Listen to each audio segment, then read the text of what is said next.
heureuse de vous retrouver dans notre méditation. Notre Dieu est merveilleux. Le titre est « Sagesse et pouvoir ». Après être sorti, il alla, selon sa coutume, au mont des Oliviers. Ses disciples le suivirent.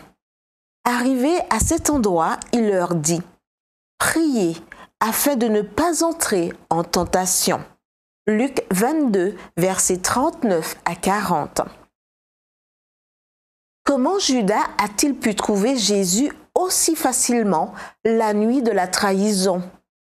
L'apôtre Jean nous donne la réponse lorsqu'il écrit que Judas, qui le livrait, connaissait l'endroit parce que Jésus et ses disciples s'y étaient souvent réunis. Jean 18, verset 2.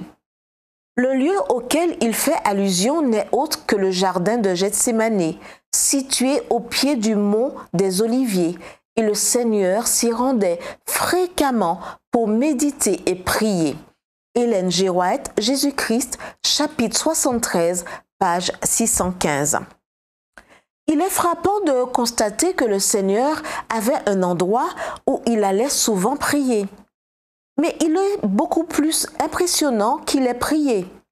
Lui en qui habite corporellement toute la plénitude de la divinité. Colossiens 2, verset 9. Priait souvent. N'est-ce pas là un fait digne de notre plus haute considération?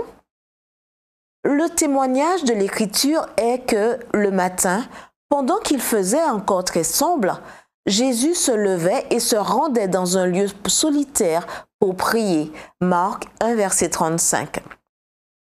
Ellen White écrit « C'est en des moments de prière solitaire que Jésus, sur terre, recevait la sagesse et la force. » Le livre Éducation, chapitre 30, verset page 227 en parle. Le produit de ces heures de communion a donné lieu à la confiance constante qu'il avait dans le Père. Et si nous lisons attentivement les évangiles, il n'est pas difficile de percevoir un schéma. Les événements les plus importants de son ministère étaient précédés ou suivis de temps de prière. Ainsi, par exemple, il a prié avant de choisir les disciples, avant de ressusciter Lazare d'entre les morts, sur le mont de la Transfiguration, lorsque sa renommée s'est accrue, lorsque des Grecs ont voulu le rencontrer à Gethsémani. Pas étonnant que son service à l'humanité ait été sans échec ni hésitation. Et maintenant, la conclusion inévitable. Si le Sauveur du monde, le Fils de Dieu lui-même, a ressenti le besoin de prier, qu'attendra-t-on de nous qui sommes assaillis par la tentation à chaque instant?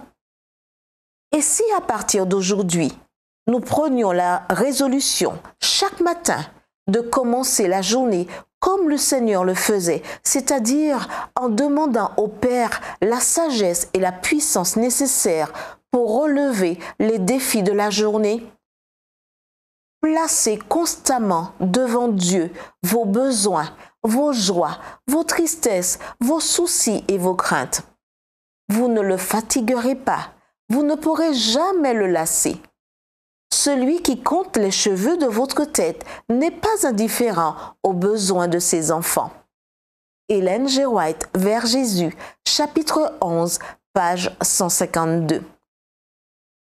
Prions.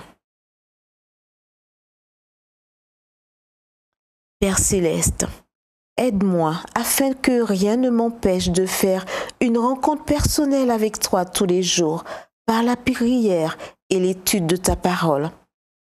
Que la première chose que j'entende à la lumière d'un jour nouveau soit ta voix qui parle à mon cœur.